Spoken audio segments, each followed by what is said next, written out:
Chapter 1. Mitchell McDear. Mitchell Y. McDear was 25 years old. He was about to graduate in the top 5 from Harvard Law School. He had a beautiful wife, Abby. He was white, handsome, tall, and physically fit. He didn't take drugs or drink too much. And he was hungry. He wanted it all: money, power, a big house, a fast car. He urgently wanted to succeed. In other words, he was perfect for the Memphis law firm of Bendini, Lambert, and Locke. Every one of the 20 partners in the firm was given a thick file on him. They knew that he had been born in poverty in Kentucky and brought up by his mother after his father's death. They knew that she had wasted the money the Army gave her after her eldest son's death in Vietnam, and that only the other brother, Ray, had cared for him. They knew that he had won a place at Western Kentucky University because he was good at football and had graduated top of his class. They could see the poverty hurt, and that he wanted to climb away from it. Now he was about to leave Harvard. 2 firms in New York and 1 in Chicago were interested in him, according to the file. The highest offer was $76,000, and the lowest was $68,000. All the partners agreed that he was the one they wanted. They needed a new associate this year, and they wanted it to be him. The first interview, in a hotel near Harvard, went well. Oliver Lambert took with him Lamar Quinn, an associate who had been with the firm for 7 years, and offered Mitch $80,000, a new BMW, and help in buying a house. Mitch was interested, of course. Lambert invited him down to Memphis to visit the firm. He said he would send the air tickets. The figure of $80,000 started Mitch and Abby dreaming. $80,000 in Memphis is the same as $120,000 in New York, Mitch said. We'll be able to afford almost anything we want. And it's only the money I'll start at. In 2 years, I'll be into 6 figures. They say that on average, an associate becomes a partner in about 10 years. And then I'll be earning about $500,000 a year. And what about the car and the house? Who wants New York? Abby said, smiling, and thinking about their rusty Mazda, and about new furniture in a big old house, and dreaming of babies. What sort of work is it? Taxes, Mitch said, which is what I enjoy. And we both hate the cold weather in the Northeast. The firm specializes in international tax law. Bendini started it in 1944. He had a lot of clients in the South, so he moved down to Memphis. And obviously, everyone who works there loves it. They say that members very rarely leave the firm. And you'd be closer to Ray. True. If they're offering so much, why doesn't everybody know about them and try to work there? Lambert says they like to stay small. There are only 41 members in all. They get 1 new member every 2 years, and they approach him rather than the other way round. Why would they help us with a house? Abby asked. It's important to the firm that their members stay happy and look rich. It helps to bring business in. Memphis, here we come, said Abby. I like this firm already. Chapter 2. Bendini, Lambert, and Locke. Bendini had loved the firm's office building. He had also loved secrecy. Before his death in 1970, he had filled the 100-year-old building with electronic surveillance equipment, as well as with every luxury money could buy. Only a few special members could enter certain parts of the building. In 20 years, Bendini built the richest law firm in Memphis. It was also definitely the quietest. Every associate hired by the firm was taught the evils of a loose tongue. Everything was secret, especially clients' business. Young associates were warned that talking about the firm's business outside the firm could delay the prize of a partnership. Nothing left the building on Front Street. Wives were told not to ask questions, or were lied to. The associates were expected to work hard, keep quiet, and spend their healthy incomes.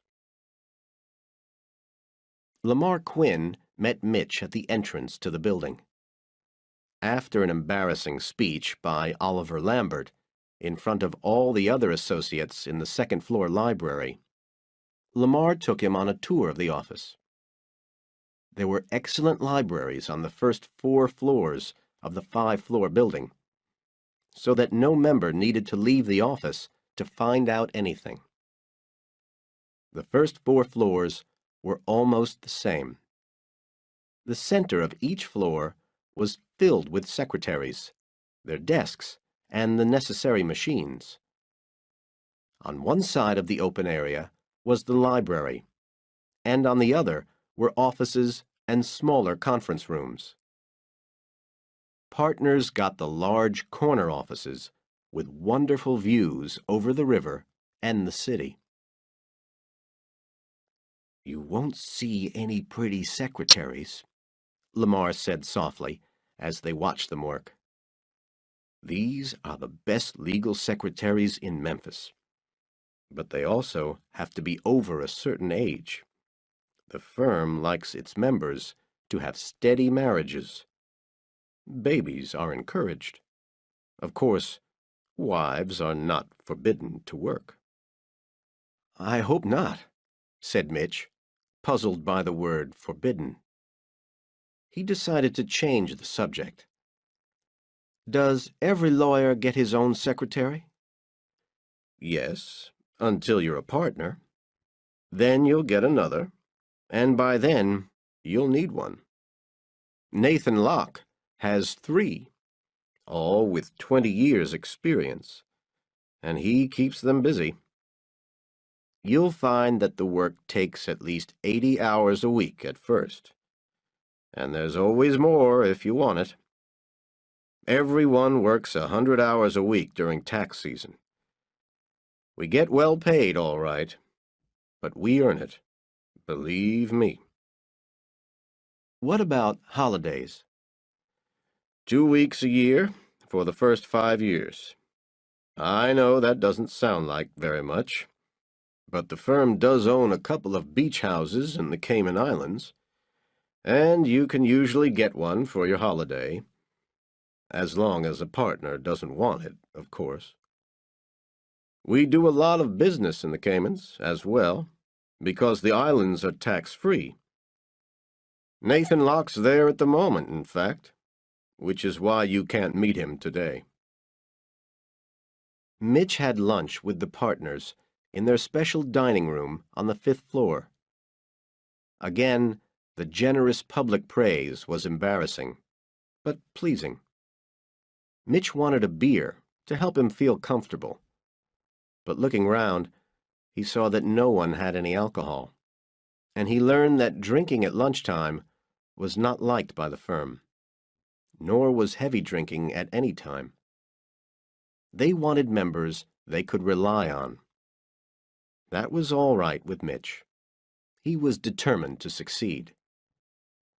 By the time Mitch left the building in the evening, after a meeting with Royce McKnight to discuss further details of his contract, he had decided there could be no better offer in the whole country.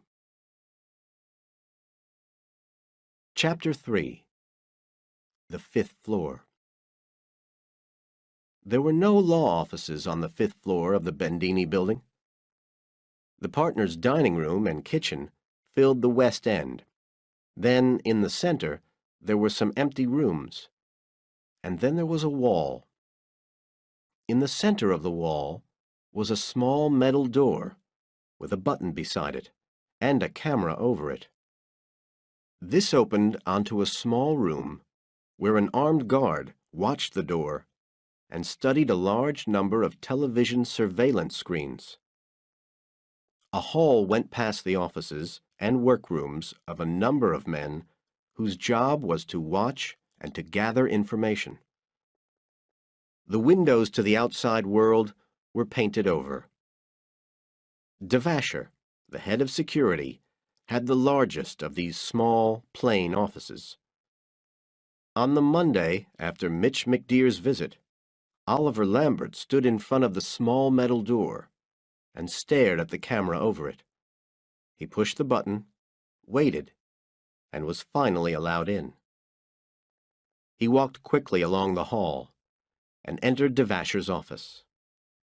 They talked a bit about McDeer. Devasher reported that, as far as he and his men could tell, Mitch would not be a security risk for the firm. He played Lambert a tape of phone calls from Mitch's hotel room in Memphis to Abby in Massachusetts. "Very loving conversations, you see, Ollie," Devasher said, with an evil grin on his face. "They're just like a newly married couple. I'll try to get you some bedroom pictures later. I know how much you enjoy those." "She is lovely." "Shut up, Devasher," Lambert said. And then, after a pause, "I wish we could find his brother Ray. We know everything about his family, and hers. But we just can't find this brother." "Don't worry, Ollie," Devasher said. "We'll find him."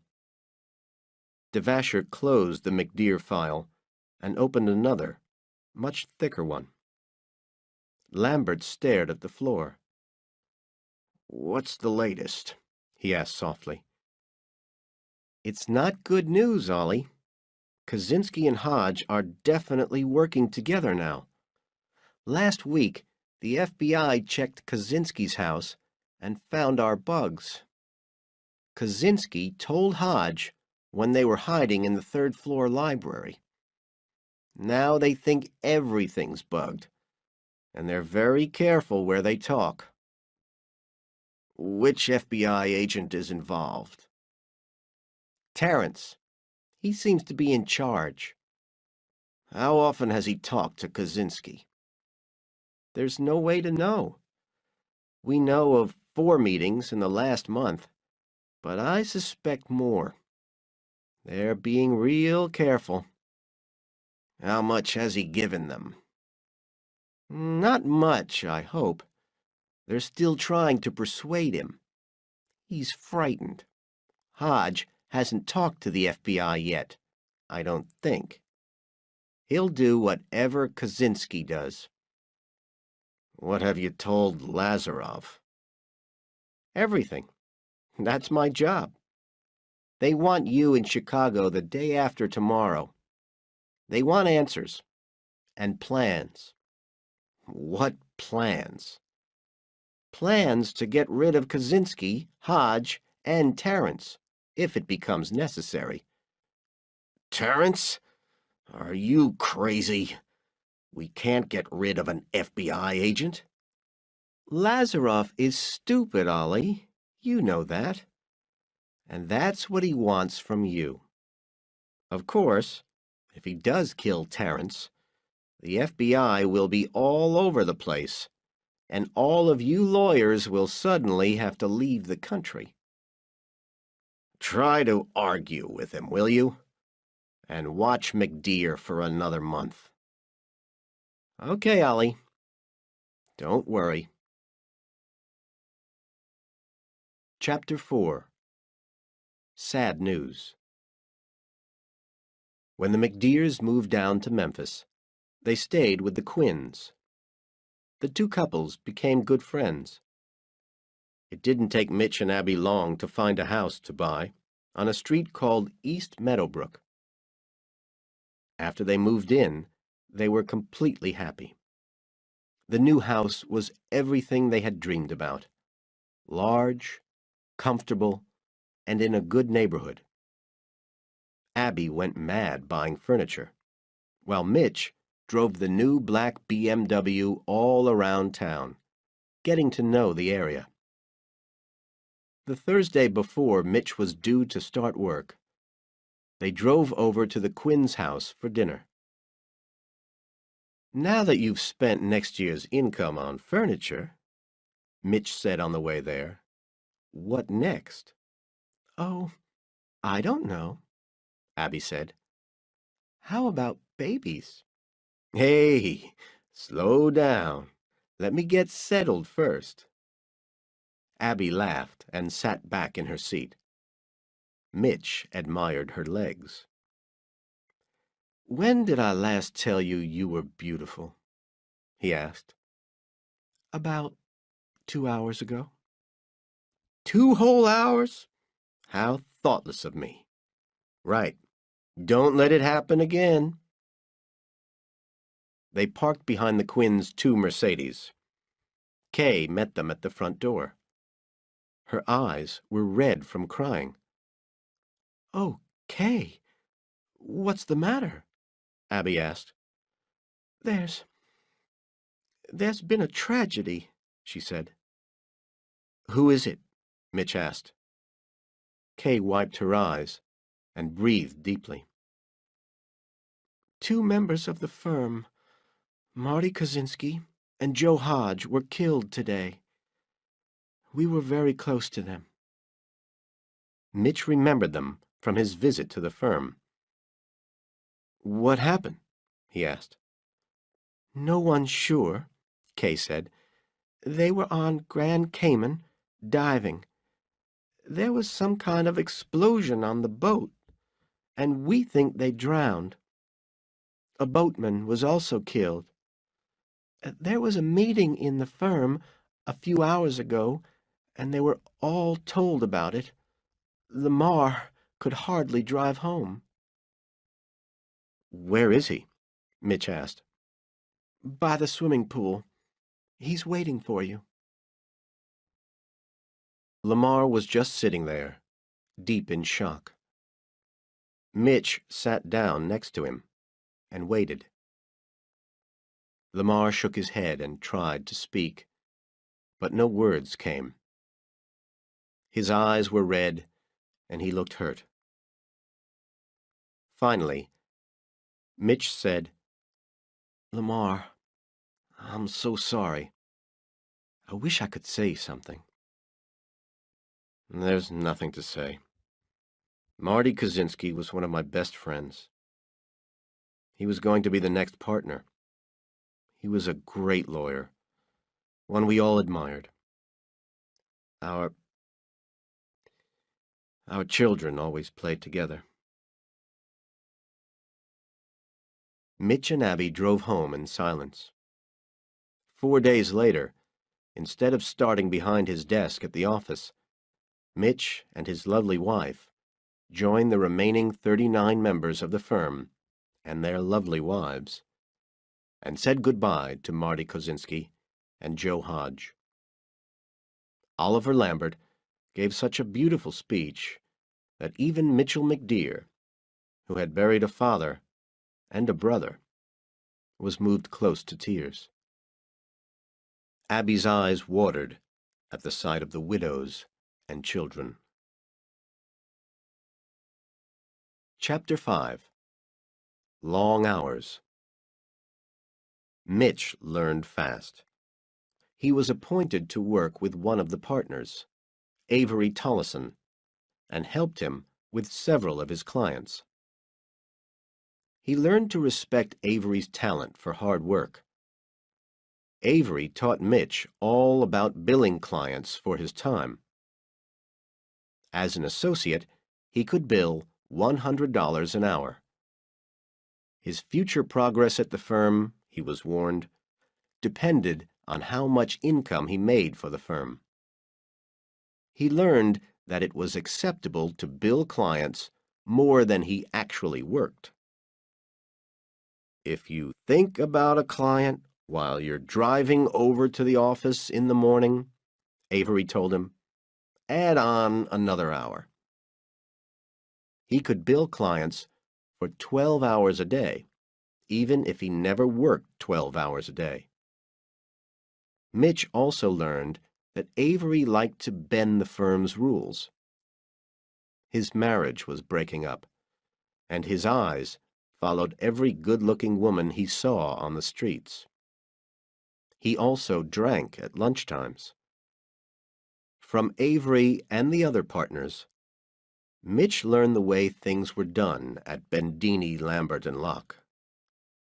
He learned that secrecy was valued highly. He learned to talk to no one outside the firm, not even Abby. Mitch was determined to become a partner in less time than anyone else ever had before. He was determined to earn the firm more money than any associate ever had before. He had heard the stories about how many hours people worked. Even 16 hours a day was not unknown in the firm. It was said that Nathan Locke started work at 6 a.m. every day. On his first full day, Mitch arrived at the office at 5:30. No one else was there. He climbed the stairs to his office on the second floor, made himself a cup of coffee, and began to work. After a while, he got up from his desk and went over to the window. It was still dark outside. He didn't notice the figure suddenly appear at his door. "Good morning." Mitch turned round from the window. "You frightened me," he said. "I'm sorry. I'm Nathan Locke. I don't believe we've met." "I'm Mitch McDear, the new man." They shook hands. "Yes, I know." Mitch could not stop himself staring at the man's eyes. Nathan Locke's eyes were cold and knowing. They were the most evil eyes he had ever seen. "I see you're an early riser," Locke was saying. "Yes, sir." "Well, it's good to have you in the firm." After a few days, Devasher, Lambert, and Locke had a meeting. They were sure Mitch could not keep going. Nobody could work 100 hours a week for more than a few months. "How's his wife taking it?" Lambert asked. "This will change, but at the moment, I can only hear his side of the conversations," Devasher said. "She's not delighted. She's practicing her cooking for the first time, and he's getting sandwiches from the shops because he's never home in time for dinner." "What do you mean, this will change?" asked Locke. "I mean, Chicago is still worried, you know? We don't think Kozinski and Hodge told the FBI anything important, but Lazarov wants to be safe. He wants the homes of all associates bugged." "Don't you think that's going a bit too far?" asked Lambert. "Chicago doesn't think so." "All of them? Even McDear?" "Yes. I think Terrence will try again. Oh, and before I forget, we found McDear's brother Ray. Or, rather, McDear led us to him. He's in Brushy Mountain Prison, near Nashville. He accidentally killed someone in a bar fight, and the court gave him 15 years. He's done 4 of them. McDear went to visit him last Sunday. I wonder if we could use this as a lever against McDear, if we ever need to. Chapter 6. A Tiny Microphone. Mitch didn't slow down. He became a machine. He had never needed as much sleep as other people, and now this was to his advantage. However much work Avery Tollison threw at him, he managed to get through it. Sometimes he worked all through the night and found an unsmiling Abby waiting for him when he came home at dawn for a quick shower before returning to the office. Oliver Lambert invited the McDears, the Quinns, and 2 other associates and their wives to dinner one Saturday at Justine's, his favorite restaurant. Not long after Mitch and Abby entered the restaurant, 2 men, with the correct key, entered the shiny black BMW in the car park of Justine's. They drove away from the restaurant to the new home of Mr. and Mrs. McDear. They parked the BMW in its usual place. The driver got another key out of his pocket, and the 2 men entered the house. They worked quickly and quietly. A tiny microphone, no bigger than a fingernail, was stuck into the mouthpiece of each phone in the house. The signals from these microphones would go to a receiver in the space under the roof of the house. Then the men turned their attention to each room. A small hole was made in the corner of every room, high up, where no one would notice it. A tiny microphone was placed inside each hole. A wire, no thicker than a human hair, and completely invisible, ran from each microphone to the receiver.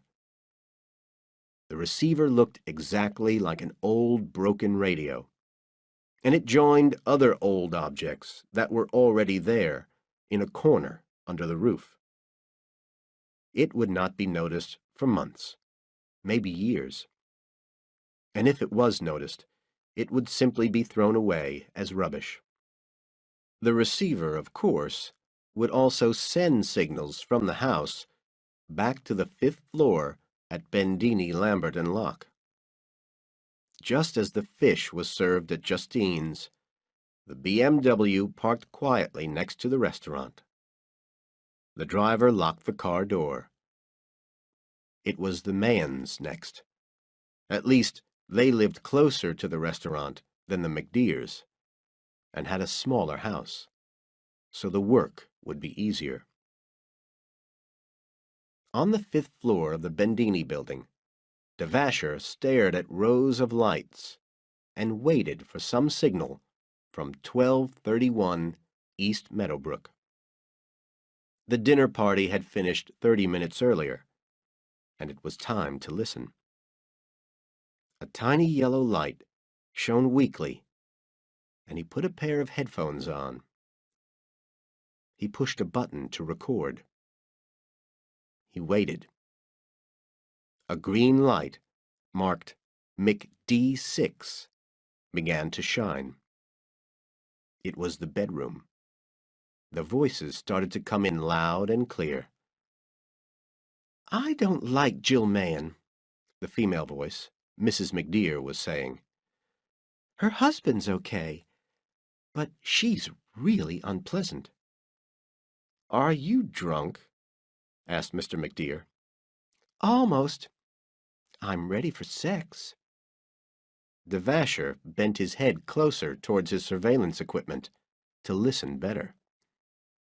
"Take your clothes off," Mrs. McDear demanded. "We haven't done this for a while," said Mr. McDear. "And whose fault is that?" she asked. "I haven't forgotten how." "You're beautiful." "Get in the bed," she said. Devasher closed his eyes and watched them. Chapter 7. Terence. On the first Monday in August, a general meeting was called in the main library on the first floor. Every member was there. The mood was quiet and sad. Beth Kosinski and Laura Hodge were politely brought in by Oliver Lambert. They were seated at the front of the room. In front of them, on the wall, were pictures of their husbands. Oliver Lambert stood with his back to the wall and gave a speech. He almost whispered at first, but the power of his voice made every sound clear throughout the room. He looked at the two widows and told of the deep sadness the firm felt, and how they would always be taken care of as long as there was a firm. He talked of Marty and Joe, of their first few years with the firm, of their importance to the firm. He spoke of their love for their families.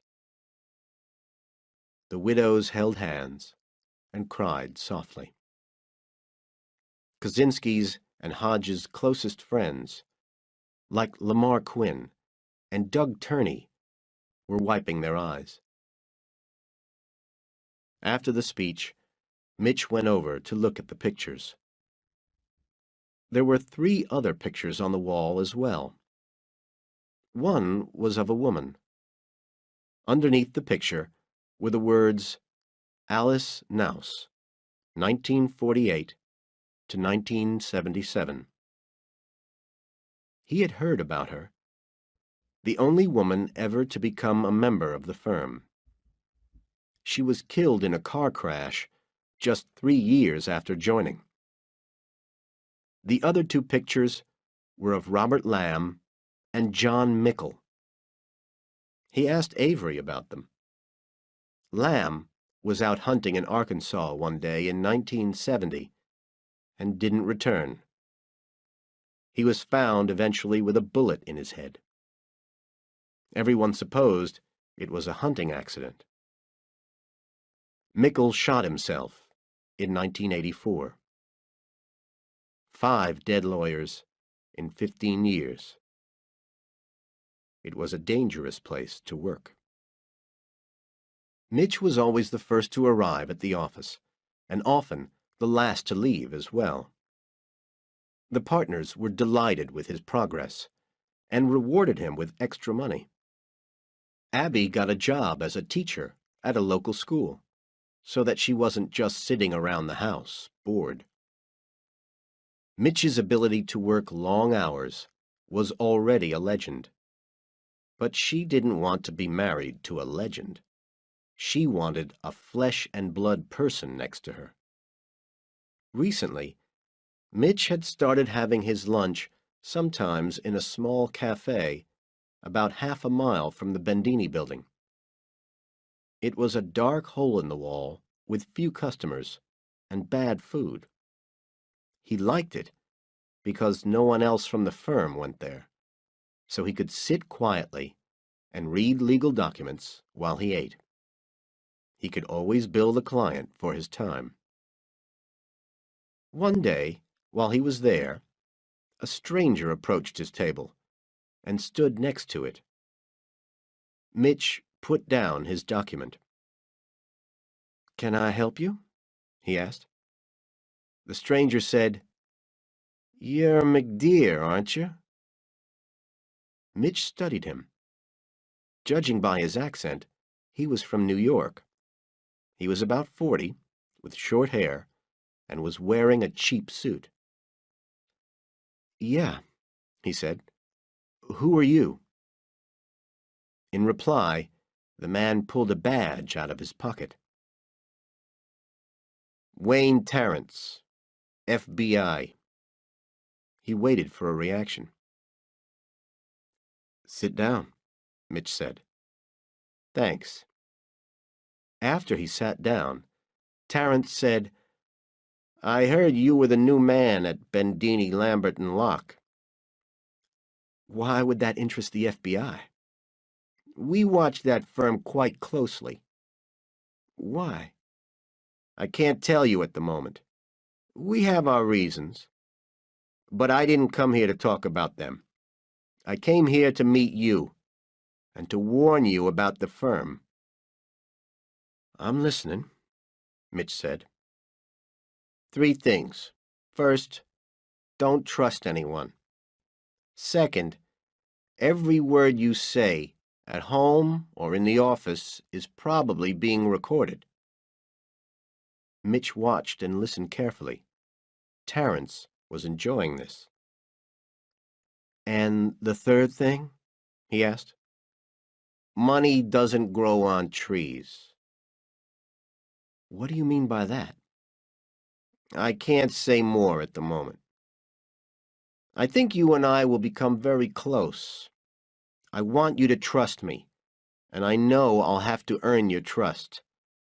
So I don't want to move too fast. We can't meet at your office or at my office, and we can't talk on the phone. So from time to time, I'll come and find you. For now, just remember those 3 things, and be careful. Here's my home phone number.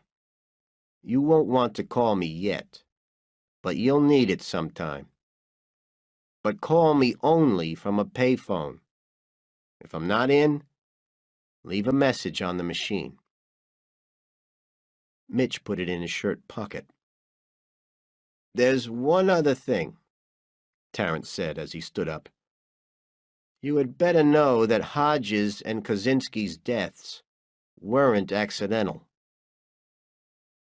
He looked down at Mitch with both hands in his pockets, smiled, and left before Mitch could ask any more questions. The next day, Mitch had an opportunity to go and see Lamar. He walked into his office and closed the door.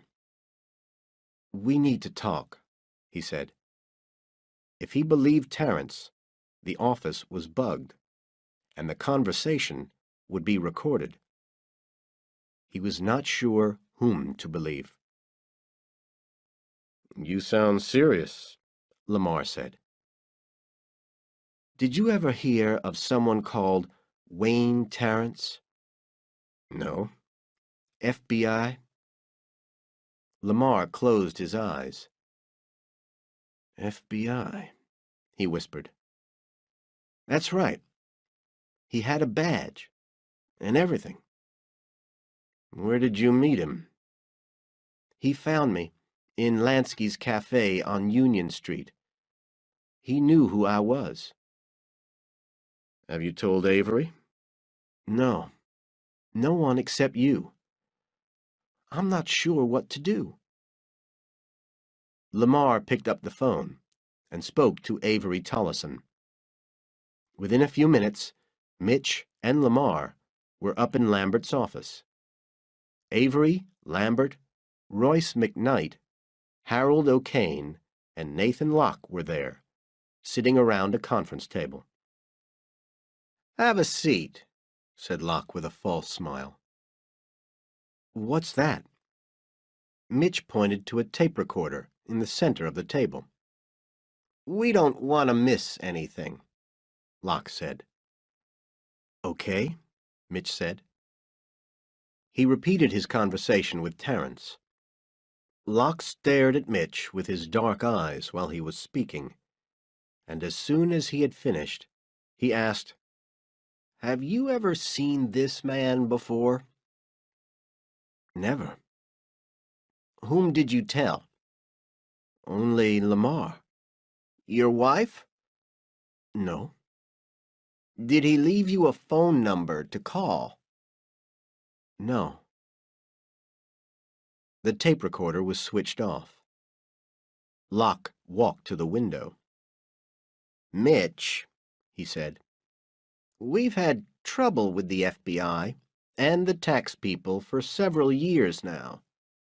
Some of our clients like us to take risks for them. We do things for them which are not quite illegal, but which are close to the edge. And like any firm of tax lawyers with clients as rich as ours, the FBI occasionally has to investigate some of our clients. Naturally, they investigate us at the same time. Terrence is new down here, and he's trying to score a big win. He's dangerous. You are not to speak to him again.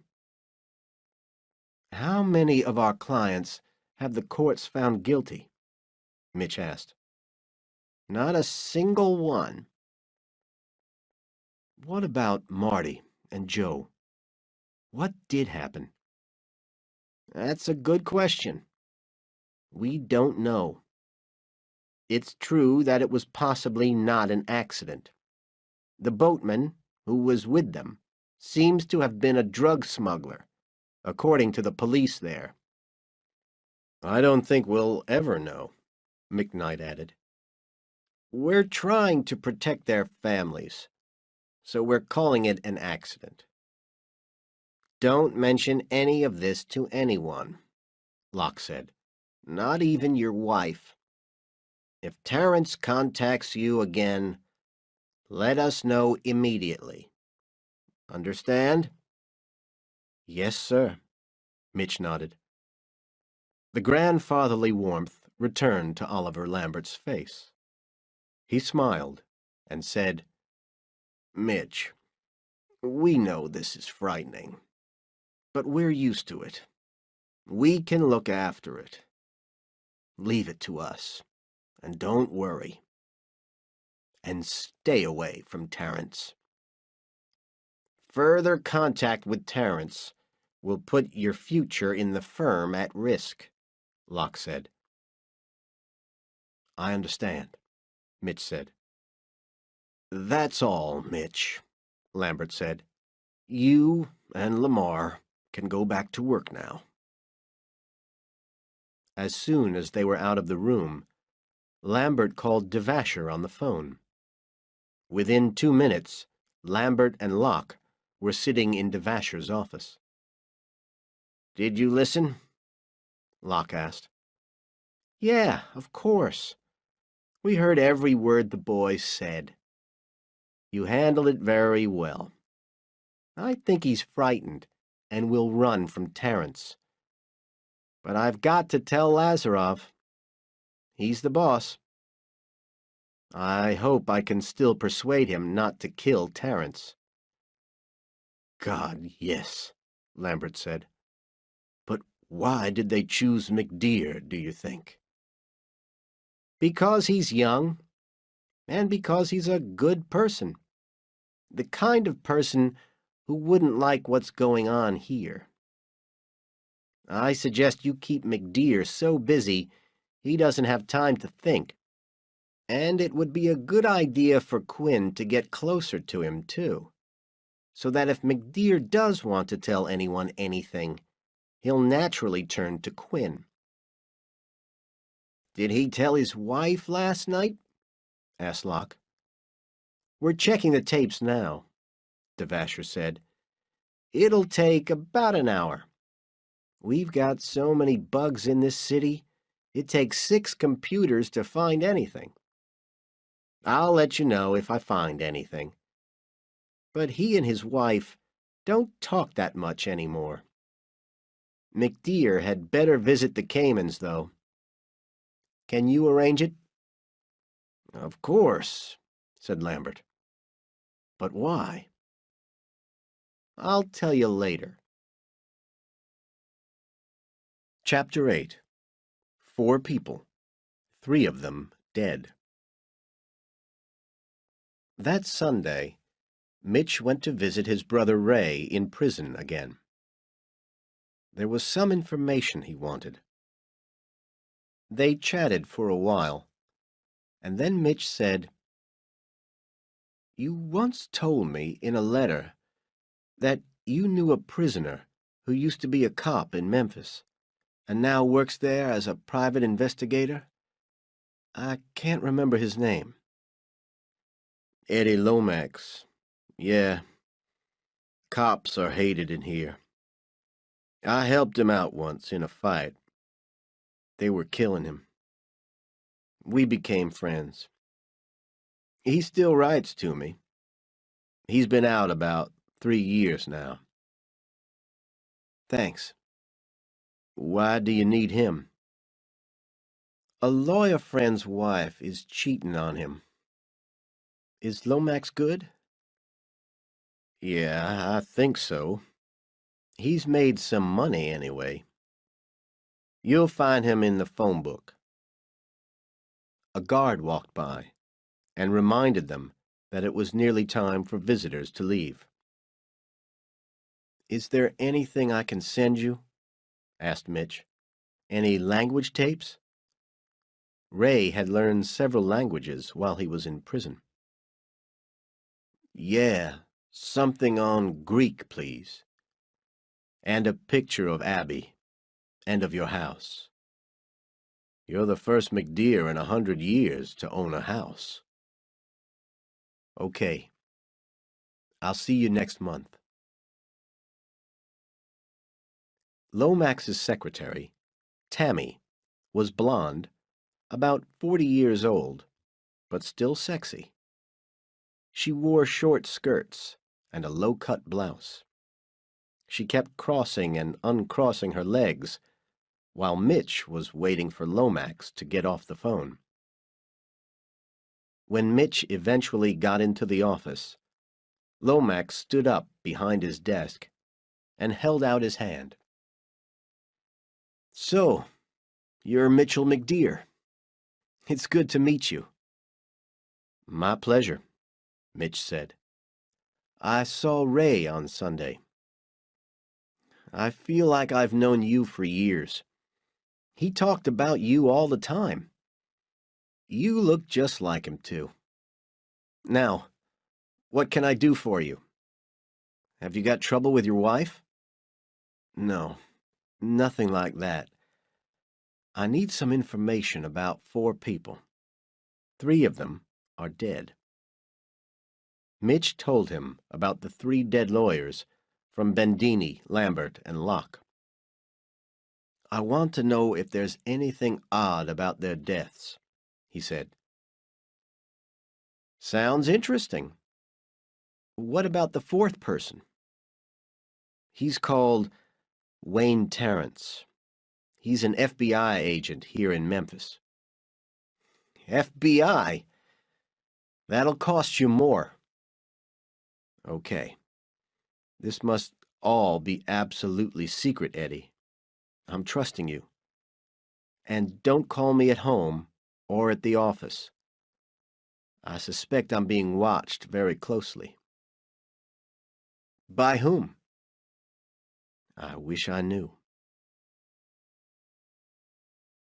Chapter 9. Grand Cayman. A week later, Avery Tollison and Mitch left for the Cayman Islands to do some tax work for a client. It was the first time in his life that Mitch had left the country. They landed on Grand Cayman, a jewel of land surrounded by clear blue sea. Hardly anyone lived on the other 2 islands, Little Cayman and Cayman Brac, Avery told him. And on Grand Cayman, there were only 18,000 people, but 12,000 businesses had their head offices there, on paper, and there were 300 banks. They settled into the firm's apartments on 7 Mile Beach, and Avery suggested they go to Rumhead's, an open-air bar on the beach. As night fell, Avery was drinking heavily, and a pair of sisters joined them at their table. They were dressed only in bikinis. Soon, one of them was sitting on Avery's knees, and the other one was trying to persuade Mitch to dance with her. He pushed her away roughly and went for a walk along the beach. In the darkness, all alone on the beach, with only the stars in the sky and the lights of a few boats far away out on the water, another beautiful woman approached him. She reminded him of Abby. They lay on the sand and talked. She quietly took off her bikini, not that there was much of it, and asked Mitch to look after it while she went for a swim. When she came back, rising out of the water and brushing her long wet hair off her face and body, they made love. Who will ever know? Mitch thought. I'm not doing anyone any harm. In the morning, neither of them felt like doing business. In the taxi to the Royal Bank of Montreal, where they had an appointment, Avery cheerfully explained that he was different from the rest of the partners in the firm, because he liked drinking and women. After they had completed their business at the bank, Avery went off to meet the woman he had spent the night with, leaving Mitch to wander around the town. They had another appointment at 3 in the afternoon. Mitch went to the library and found a newspaper for the 27th of June of that year. He sat down beside a window to read it. He looked out of the window and saw a man getting out of a car and crossing the street towards the library. He recognized the car. He had also seen it near the bank in the morning. Mitch got up from the table and pretended to be looking at a business magazine in another part of the room. The man, who was small and dark, came into the library. In a few minutes, he appeared in the room where Mitch was. He walked past Mitch, paused as if to check what he was reading, and left the room. When Mitch returned to the window, he was back in the car, smoking a cigarette. Mitch read the newspaper story about the explosion on the boat, which had killed 2 American lawyers and their diving guide. He left the library and, without looking back, walked quickly along narrow, crowded streets and in and out of shops until he was sure no one could be following him. Then he caught a taxi to A-Bank's diving school. The newspaper had said that the guide who was killed was Philip A-Banks, the son of Barry A-Banks, who owned the diving school. A-Banks agreed to speak to Mitch. He was certain Philip had nothing to do with drugs. The accident had surprised him because the boat was found a long way from where it was supposed to be. But Philip hadn't used the radio to tell the school about their new position, as an experienced boatman like himself would. He also hadn't radioed about any engine trouble. The boat's engine exploded, but the 3 bodies were found unharmed, in full diving clothes. They had just drowned, although all 3 were experienced divers. A few days later, in Memphis, Devasher studied the photographs on the desk in front of him. They were of a very high quality. The long-distance night sight camera had worked well, and the girl was excellent. He would use her again. "Mitchell McDear," he said to himself with a smile, "now you are ours. Now you'll do anything for us." Chapter 10. Dangerous Waters. 2 weeks before Christmas, Mitch and Eddie Lomax, met on a bridge in a park in the freezing rain. They had both made sure that they were not followed. Lomax's news was very interesting. All three of the dead lawyers had died in mysterious circumstances. The lorry which killed Alice Nouse had been stolen in St. Louis 3 days earlier. The driver drove straight into her car and then ran away. He was never found. The hunter, Robert Lamb, was almost certainly murdered. It didn't look like a hunting accident because his body was found in a part of the forest where there were few animals and the hunters didn't usually go. There were two strange things about Mickle's death. First, the letter to his wife was typed, not handwritten. Second, he had never bought a gun in his life. And yet the gun that killed him was an old gun, which the police thought criminals had used in the past. Where did a respectable lawyer get such a gun? Your firm has lost 5 lawyers in 15 years, Lomax ended. And you're acting as if you're going to be the next. I'd say you've got problems. What about Terence? I don't have very much. He's one of their best men. He came down here from New York about 2 years ago. Thanks. I'll do anything I can to help Ray McDeer's little brother. It seems to me that you're swimming in dangerous waters. Mitch nodded slightly, but said nothing. Mitch sat in the corner of Paulette's, a French restaurant in the middle of Memphis.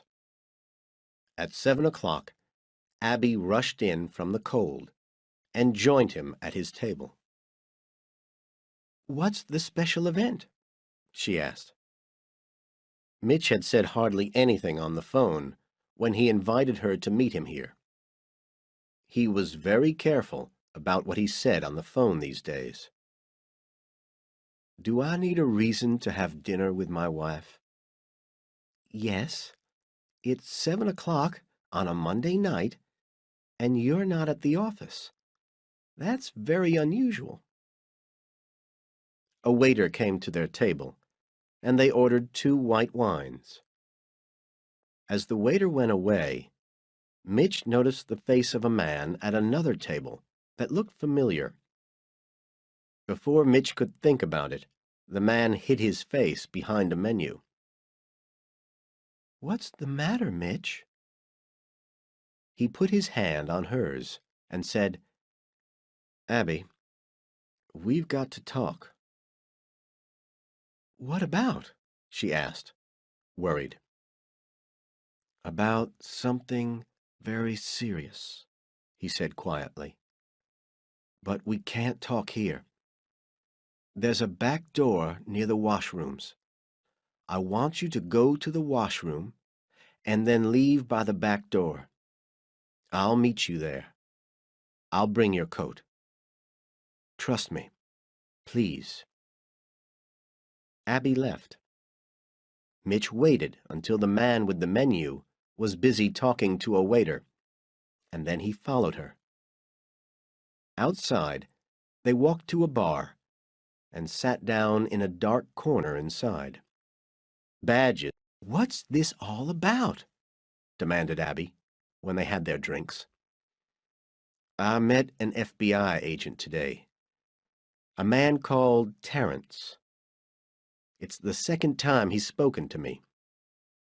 "FBI?" "Yes, with badges and everything." He told her about the first meeting with Terence and what the partners had said about it. "What do the FBI want?" "I don't know, Abby. I'm just eating lunch when someone comes up and tells me that my phones are bugged, my home is bugged, and someone at Bendini, Lambert, and Locke knows everything I do. I don't know what they want, Abby, but they've chosen me for some reason. Did you tell anyone at the office? No, I haven't told anyone except you, and I don't intend to tell anyone either. Abby drank from her glass of wine. Our phones are bugged? According to the FBI. But how do they know? They're not stupid, Mitch. If the FBI told me my phones were bugged, I'd believe them. I don't know who to believe.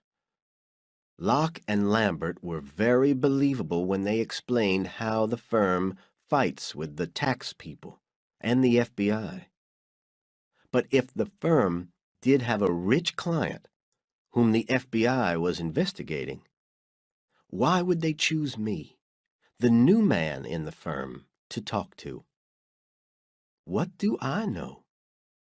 I've seen no signs of any criminal acts. All the files I work on are clean. But someone is bugging you.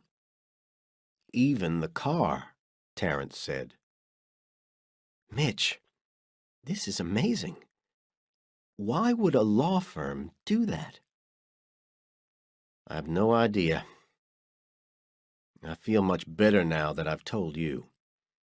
From now on, I'll tell you everything. I didn't tell you sooner because I kept hoping it would all go away. And there's more to tell you.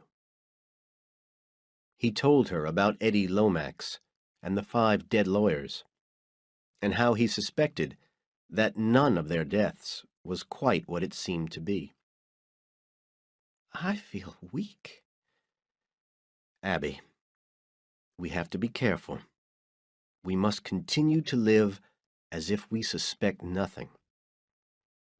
This is unreal, Mitch. I can't believe I'm sitting here, listening to you saying all this. Do you expect me to live in a house where everything's bugged? Do you have a better idea? Yeah. Let's hire this Eddie Lomax to inspect our house. I've thought of that. But what if he finds something? Think about it. What if we know for sure that the house is bugged? What then? What if he breaks one of the bugs? Then whoever put them there will know that we know. And that could be dangerous. You're right. Anyway, you're hardly home for me to talk to. They'll only hear me talking to myself a lot these days.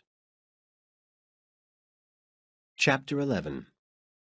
A Professional Job. A day or two after Christmas, Eddie Lomax was called out on an urgent job. A man, calling himself Al Kilbury, said that his wife was about to meet a man in a hotel in South Memphis, and that he needed Lomax to take photographs. He tempted him with an offer of generous payment. They drove to the hotel together and waited in the car park. Another man silently opened the back door of the car and put 3 bullets into the back of Lomax's head. It was a professional job. The killer and the man, calling himself Al Kilbury, left together. Mitch found the bar near the airport where Tammy had asked him to meet her. He looked again at the letter she had pinned to the back door of his house.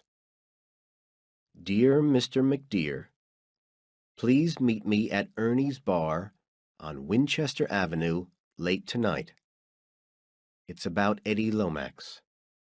Very important. Tammy Hemphill, his secretary.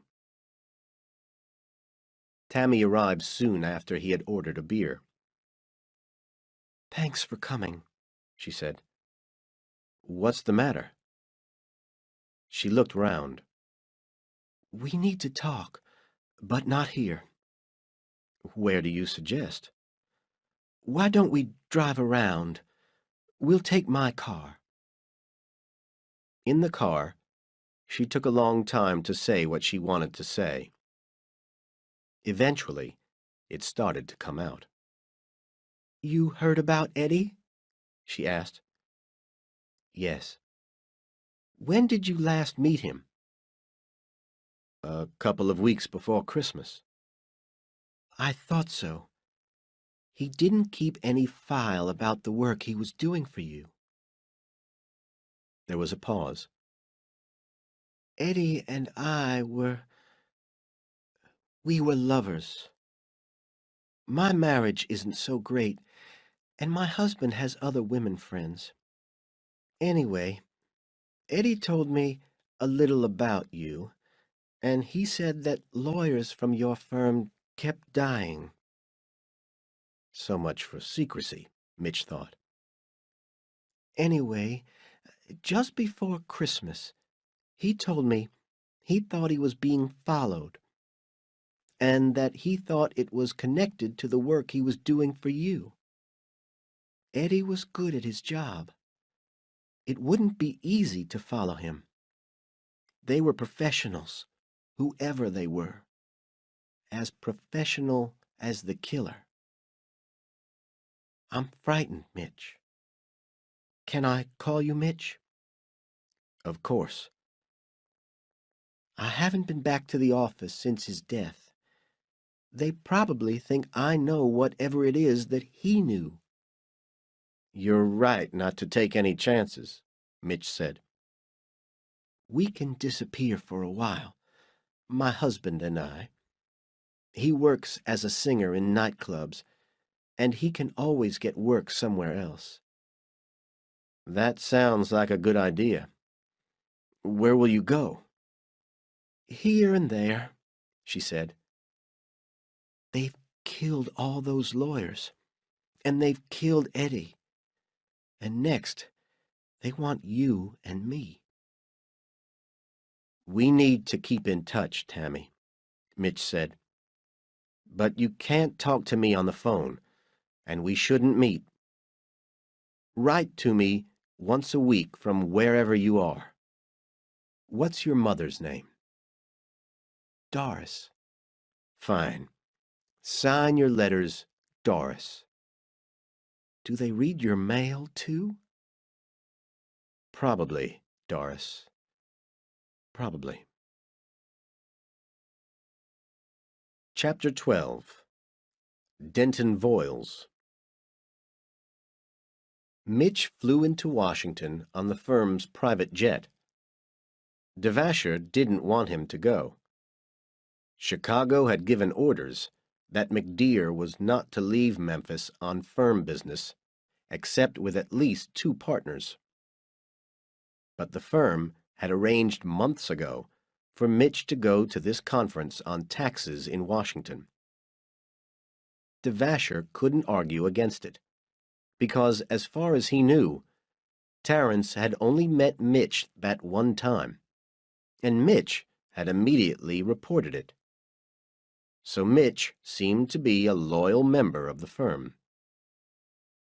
His first morning at the conference, surrounded by strangers, a man whispered, "Harbison, FBI," and passed him a note. The note read, "Dear Mr. McDear, I would like to speak to you for a few minutes during lunch. Please follow Grant Harbison's instructions. Thank you for your cooperation. F. Denton Voiles." Voiles was the almost legendary boss of the FBI. Harbison arranged a meeting in the men's room. He went first, and Mitch followed after 20 minutes. "What does Voiles want?" he asked. "Something important. It's not my job to tell you," said Harbison. "When the conference breaks for lunch, you'll find a taxi, number 8667, outside the hotel. It will take you to the meeting. Be careful. 2 of the boys from Memphis followed you here. They're in the bedroom next to you in the hotel." Mitch followed his instructions. The driver of the taxi spoke to others constantly on his radio. When he was certain that no one was following them, he stopped acting like a tour guide and took Mitch directly to his meeting with Voiles in another hotel. Terrence was waiting in the hotel room. After a few minutes, Voiles walked in with another agent. Voiles offered his hand, and Mitch stood up to shake it.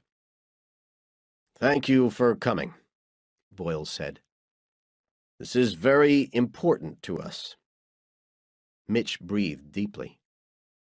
"Sir, do you have any idea how confused and frightened I am? I really need an explanation. What's happening?" "Mitch, what I'm about to tell you will certainly shock you. You won't want to believe it, but it's all true. And with your help, we can save your life." Mitch waited. "No lawyer has ever left your firm alive," Voiles went on. 3 have tried, and they were killed. 2 others were about to leave, and they died last summer.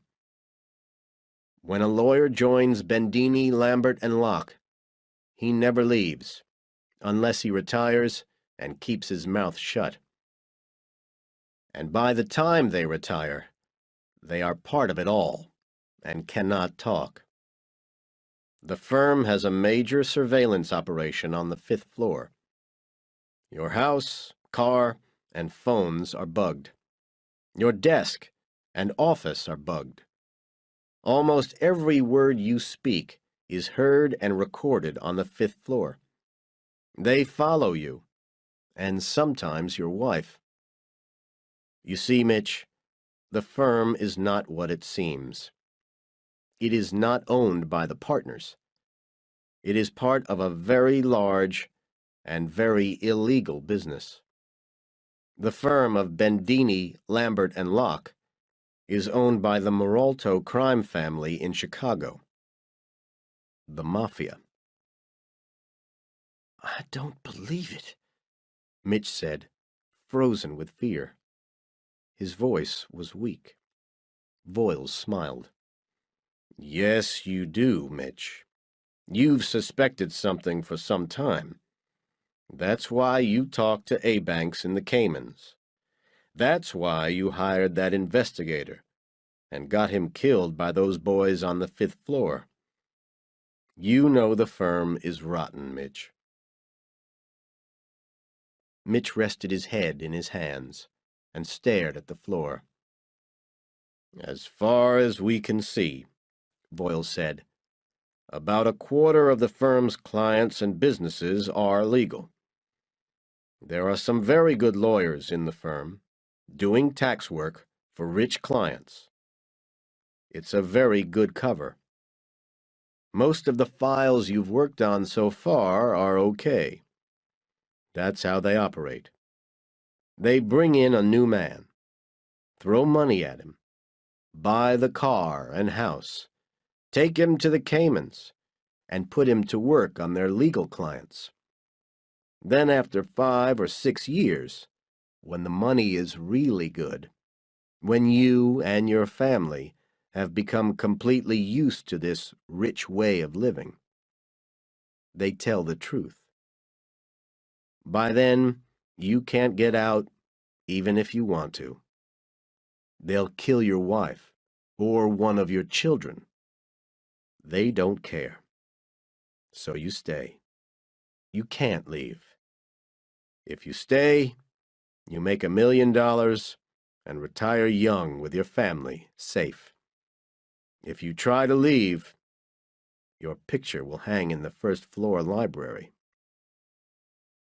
"You mean that every partner—" Mitch couldn't finish. "Yes, They all know, and they all do what they're told. We suspect that most of the associates know as well. We don't think the wives do. We really want these people. We could destroy the Marolto family. We could arrest hundreds of them. How do they help the Maroltos? Mitch asked. To be honest, Voyle said, we don't know everything. We've only been watching them for about 7 years, and very little information gets out. But here's an example. A partner takes several $1 million in dirty money to the Caymans on the firm's private jet. Mitch thought of all the journeys the partners kept making to the Caymans. Voiles continued his story. Then the same partner, or one of the others, forms a legal company back in the States to buy some land, perhaps. The money is wired through from the Caymans to... What's the name of that bank in St. Louis, with whom the firm does a lot of business? Commercial Guarantee? That's the one. The Mafia own it. So the money arrives back in the States and is used legally. Suddenly, dirty money is clean. That's why Bendini was sent down there in 1944. Locke grew up working for the Maroltos. He's a criminal first and a lawyer second. Lambert is the perfect cover for the firm. He looks and sounds like everyone's idea of a lawyer. But the next time you see him in the office, Mitch, remember that he's a killer. What about the secretaries and support staff? Good question. We think some of them are part of it too, but some of them don't know anything. That's how they operate as two firms at once. A lot of the people there really are doing legal business. But Hodge told Terrence that there's a group of support staff who work only for the main partners of the firm. They probably do all their legal work, so that the partners are free to do the Marolto's dirty business. If you know so much, why don't you just go in there and arrest them all? Asked Mitch. We need evidence, Voyle said. That's where you come in. We want you to photocopy files, bank records, all those documents which we can't reach from the outside, but you can. We need the names of all the staff. We need to know who works on which files. We need all the information you can give us about every part of Bendini, Lambert, and Locke. And then eventually, we'll want you to appear in court and be a witness, our most important witness. You must decide whether or not you'll cooperate, Mitch. Tell us soon.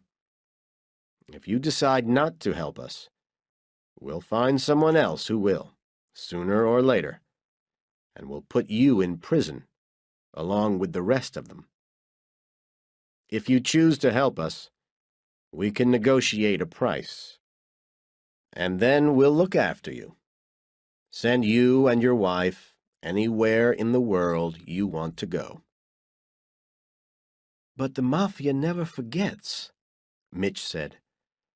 I've heard stories of witnesses hidden by the FBI whose car suddenly explodes. You people are capable of mistakes. One day, in 10 years' time, one of you will talk to the wrong person. If I help you, I'll always live in fear. I'll never be able to practice law again. Abby and I will have to change our faces and become Mr. and Mrs. Ordinary in Nowhere Town. "It's true, Mitch," Foyle said. "They never forget. But I promise you, we will look after you and your wife. We have about 2,000 witnesses living all over the country, under new names, with new homes, and new jobs. Now you had better get back to your hotel. Terrence will make contact with you soon." Chapter 13. Shopping for Shoes. Abby met him at the airport, and in the bar, he told her everything that had happened. She was frightened and close to tears, but neither of them could see any way out. They couldn't just run away, and they couldn't do nothing. Even while they were talking, Mitch saw a tall, fair-haired man with a mustache at the bar, whom he remembered from the hotel in Washington. They were following him all the time. Terrence didn't wait long.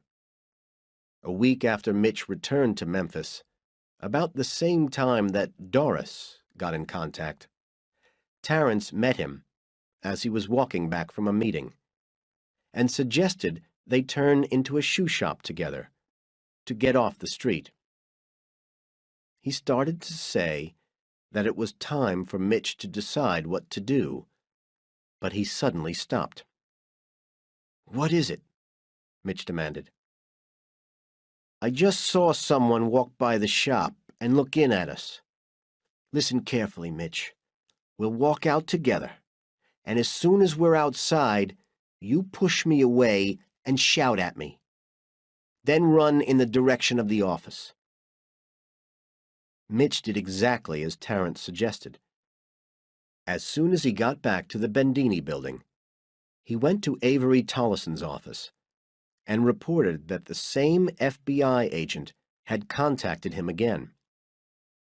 By the time they got to Locke's office, Lambert and McKnight were there as well.